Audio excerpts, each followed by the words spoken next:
आइए सीधे आपको लिए चलते हैं ऋषिकेश। प्रधानमंत्री मोदी बोल रहे हैं। हमने देशवासियों को कहा था, 15 अगस्त को कहा था कि देश में बैंकों का राष्ट्रीयकरण हुआ।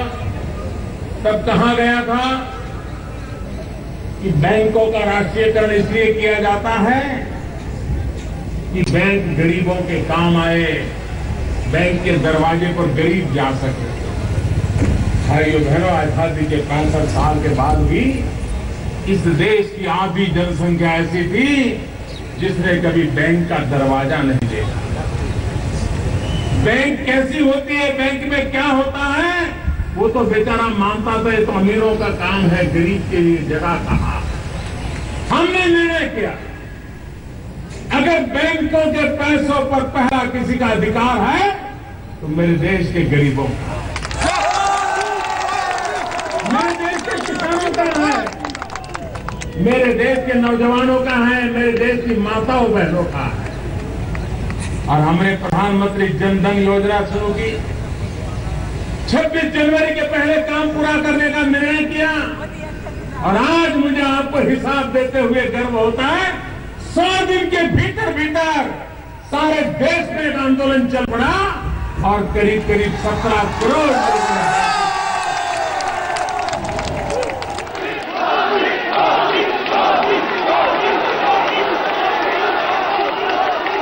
मैं जब गुजरात में मुख्यमंत्री था तो नया नया था, मेरा अनुभव भी बहुत कम था, सब चीजें मुझे अभी सीखनी बाकी थी। तो विधानसभा में हमने एक घोषणा की। हमने कहा कि हम 24 घंटे बिजली देंगे।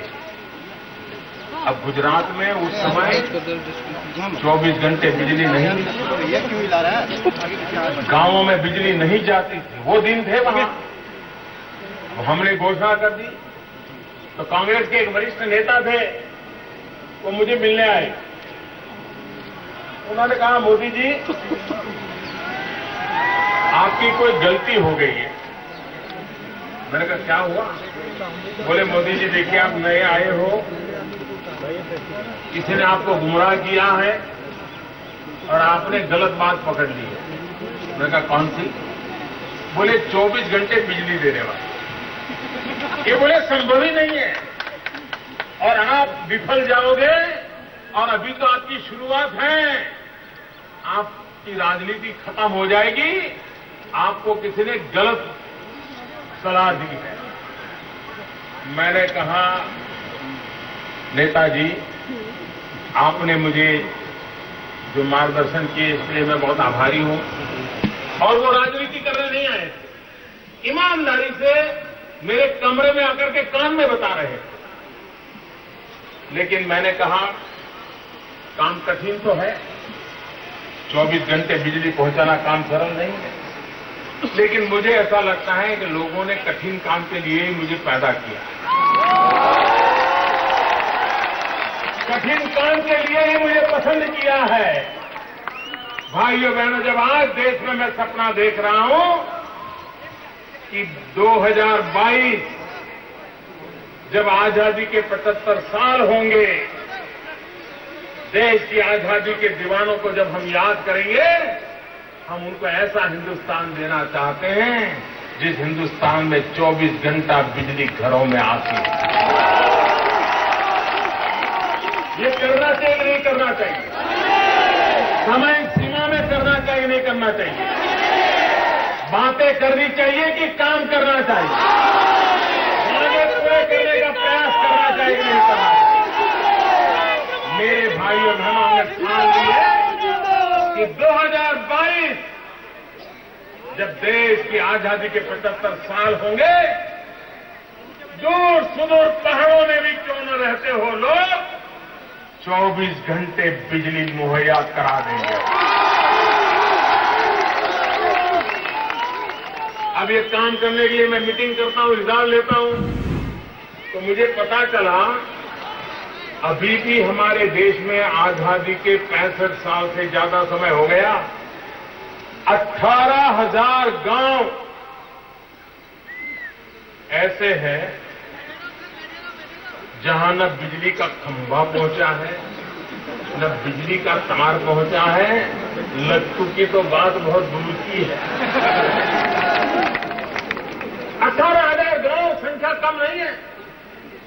हमने मीटिंग बुलाई, निर्णय किया, चर्चा की। हमने कहा भाई बताइए क्या करोगे। उस 65 साल के हिसाब से उन्होंने हिसाब दिया, कितने साल लगेंगे, ये लगेगा, वो लगेगा। मैंने कहा कुछ नहीं, जो होना है होगा, करना है करिए। मैं एक ही भाषा समझता हूं, मुझे 1000 दिवस में 18,000 गांवों में बिजली चाहिए।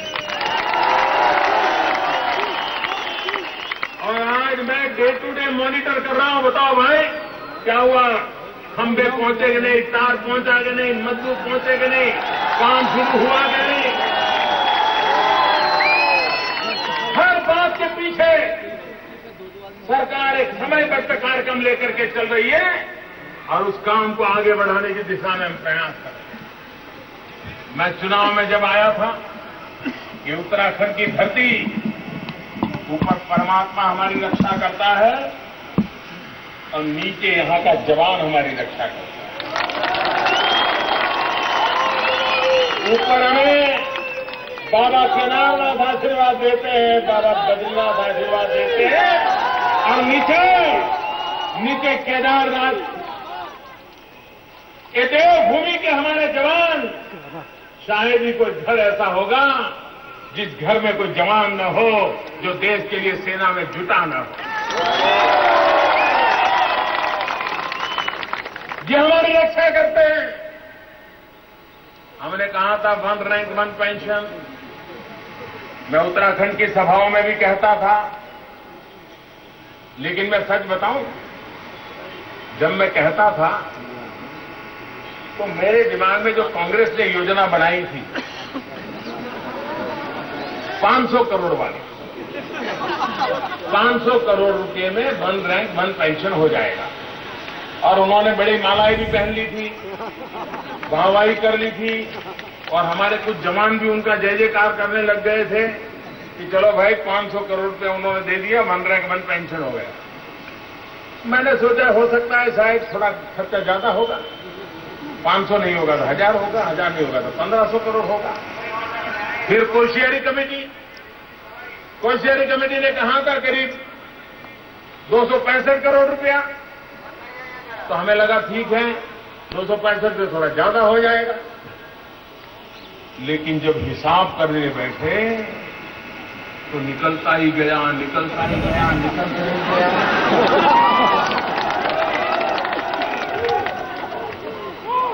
मामला 10,000 करोड़ पे पहुंचा। 10,000 करोड़।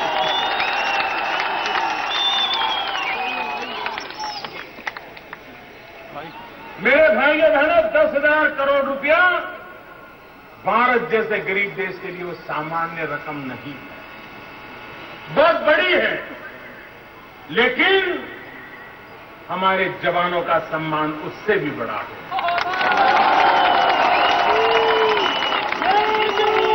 और इसलिए हमने निर्णय किया है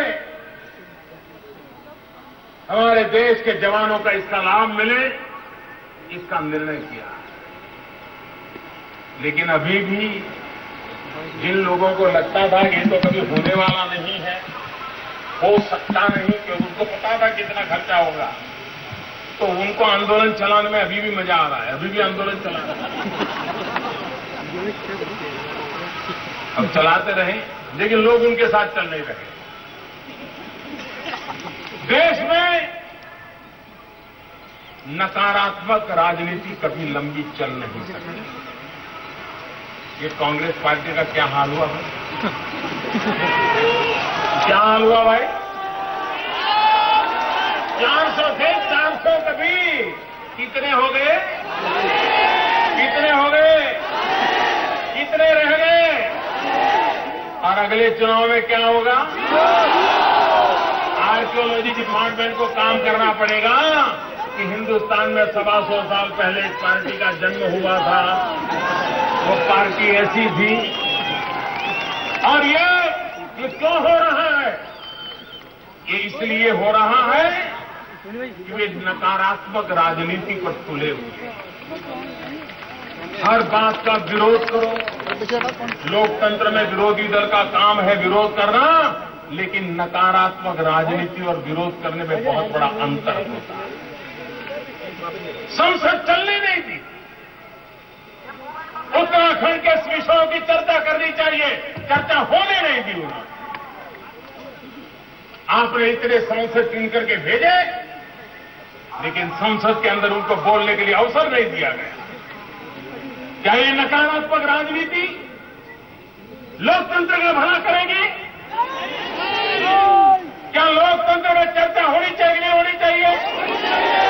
संसद चलनी चाहिए कि नहीं चलनी चाहिए? वाद हो, विवाद हो, संवाद हो, यही तो लोकतंत्र का धर्म है। लेकिन देश का दुर्भाग्य देखिए, इतने साल जो सत्ता में रहे,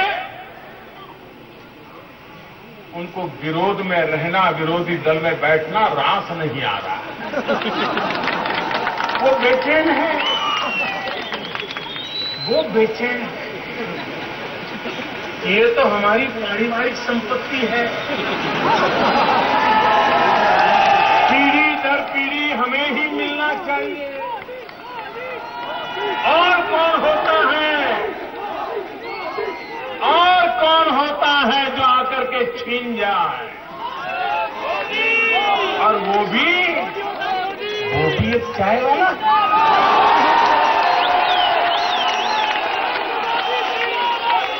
एक गरीब मां का बेटा, ये गरीब विरोधी शर्म सही मानसिकता है जो एक पचा नहीं पा रहे हैं कि देश में एक पूर्ण बहुमत से चुनी हुई सरकार बैठी, जनता जनार्दन के आशीर्वाद से बैठी। हमें किसी का हक छीन करके नहीं आए। हमारा दायित्व बनता है जनता की आशा आकांक्षाओं को पूर्ण करने के लिए ईश्वर ने जितनी शक्ति दी है, जितनी समझ दी है, जितना सामर्थ्य दिया है, उसकी पूरी ताकत लगा करके देश का भला करना, ये जनता ने हमें काम दिया।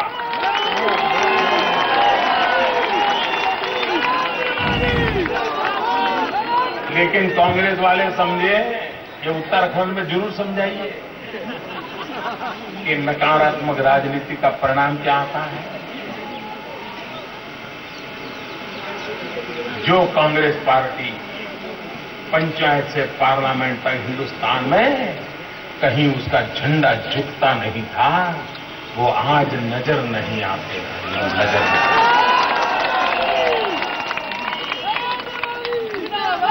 अभी पार्लियामेंट में इतना तूफान किया, संसद चलने नहीं दी, जितने प्रकार की गालियां मुझे दे सकते हैं सारी दे दी।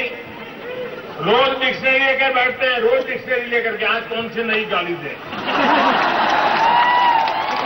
इतना सारा करने के बावजूद भी अभी मध्य प्रदेश में स्थानीय निकायों के चुनाव हुए। क्या हुआ कांग्रेस का? खत्म हो गई कि नहीं हो गई? साफ हो गई नहीं हो गई? पूरी तरह लोगों ने नकार दिया कि नहीं दिखाया? अभी राजस्थान में स्थानीय निकायों के चुनाव हुए। क्या हुआ कांग्रेस का? बच पाई क्या? बच पाई क्या? लोगों ने खत्म कर दिया कि नहीं कर दिया? अरे अभी बंगलुरु में चुनाव हुआ, बंगलुरु में भी उनका यही हाल हुआ मेरे भाइयों बहनों। और इसलिए मैं कहता हूं, कांग्रेस पार्टी जरा अपने सीनियर लोगों से कुछ सीखें।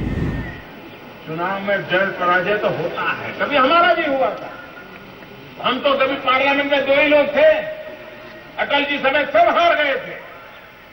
लेकिन हमने जनता का विश्वास जीतने के लिए मेहनत की, जनता के सवालों को लेकर के चलते रहे, नकारात्मक की राजनीति नहीं की। और यही जनता जनार्दन है जिसने हमें सर आंखों पर बिठा दिया और आज हमें सेवा करने का मौका दिया।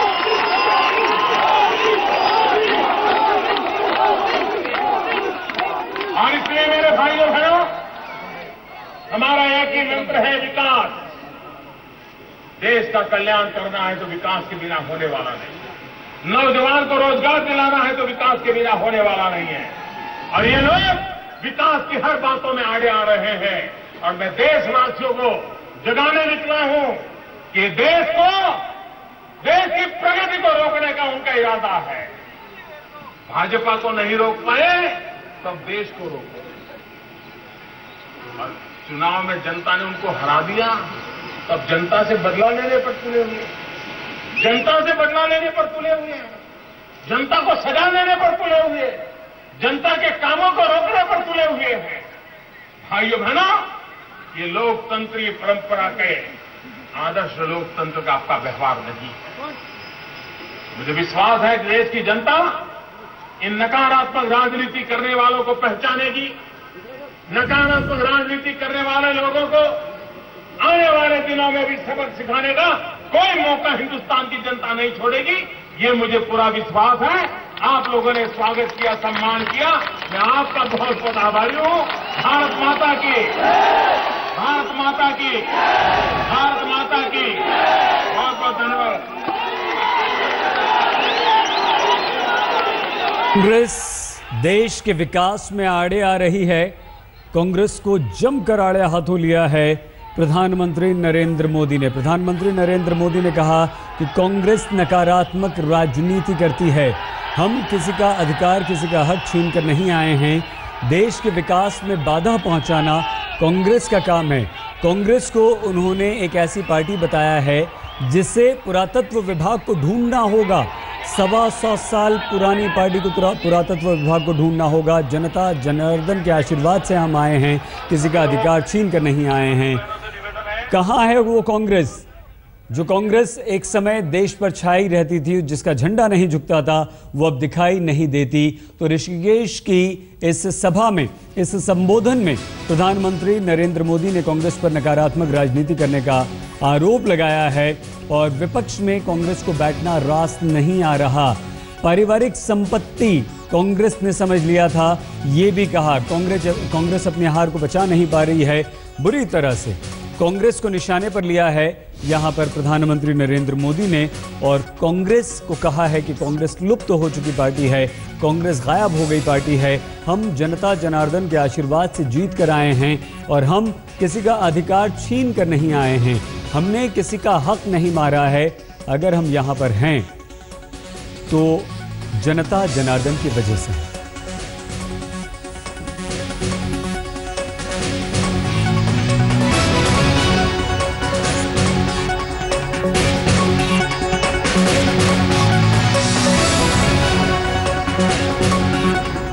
और इससे पहले प्रधानमंत्री नरेंद्र मोदी ने आज कांग्रेस अध्यक्ष सोनिया गांधी पर भी हमला किया, लेकिन समाजवादी पार्टी के अध्यक्ष मुलायम सिंह यादव पर नर्म दिली दिखाई।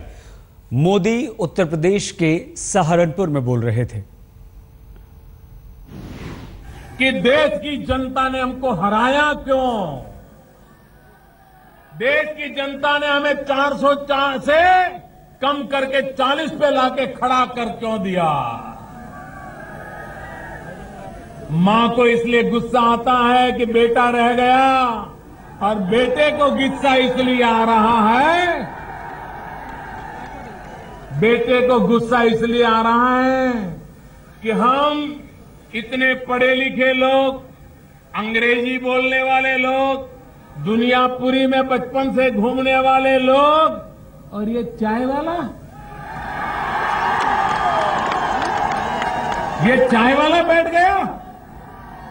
ये पचा नहीं पा रहे गरीब का बेटा, गरीब का बेटा दिल्ली की गादी पर क्या, अरे दिल्ली की गलियों पे आए तो भी ये देखने को लोग तैयार नहीं है। मैं कभी सोचता था कि 1975 में श्रीमती इंदिरा गांधी की लोकसभा की सीट चली गई, उनको प्रधानमंत्री पद छोड़ने की नौबत आ गई। कोर्ट ने उनको अयोग्य घोषित कर दिया, तो गुस्से में आकर के वो आपातकाल लाई होगी, ऐसा मुझे लगता था। उनको लगता था कुर्सी बचाने के लिए गुस्से में आकर के आपातकाल लाई होगी, लोगों को जेल में बंद कर दिया होगा, अपनी कुर्सी बचाने के लिए किया होगा। लेकिन अब मुझे लगता है इनकी रगों में सामंतशाही पड़ी हुई है, इनके स्वभाव में सामंतशाही पड़ी हुई है और इसलिए ये किसी को स्वीकार करने को तैयार नहीं है, लोकतंत्र को स्वीकार करने को तैयार नहीं है, जनता जनार्दन के आदेश को स्वीकार करने को तैयार नहीं। जमकर निशाना साधा है कांग्रेस पर। कांग्रेस अध्यक्ष सोनिया गांधी पर, उपाध्यक्ष राहुल गांधी पर प्रधानमंत्री नरेंद्र मोदी ने। उत्तर प्रदेश के सहारनपुर में थे नरेंद्र मोदी और समाजवादी पार्टी के अध्यक्ष मुलायम सिंह पर उन्होंने नर्मदिली दिखाई। राजनीति में आदरणीय मुलायम सिंह जी भी हैं। मुलायम सिंह जी हमारे विरोधी हैं, लेकिन उसके बावजूद भी वे लोकतंत्र की इज्जत करते हैं। संसद चले इसके लिए मुलायम सिंह रात रात मेहनत करते रहे, लेकिन इन लोगों ने संसद चलने नहीं दी। विरोध तो मुलायम सिंह भी हमारा करते हैं, गौर विरोध करते हैं। मोदी की जितनी आलोचना हो सकती है मुलायम सिंह करते हैं, लेकिन जब संसद की बात आई, लोकतंत्र की बात आई, तो मुलायम सिंह जी भी संसद के अंदर संसद के नियमों के लिए, संसद की परंपरा के लिए, संसद के मूल्यों के लिए खड़े हो गए। यही तो लोकतंत्र की ताकत होती है। लेकिन ये है कि मानते नहीं। तो प्रधानमंत्री नरेंद्र मोदी ने सोनिया गांधी, राहुल गांधी की जमकर आलोचना की, आड़े हाथों लिया, तो समाजवादी पार्टी के अध्यक्ष मुलायम सिंह यादव की उन्होंने तारीफ कर दी।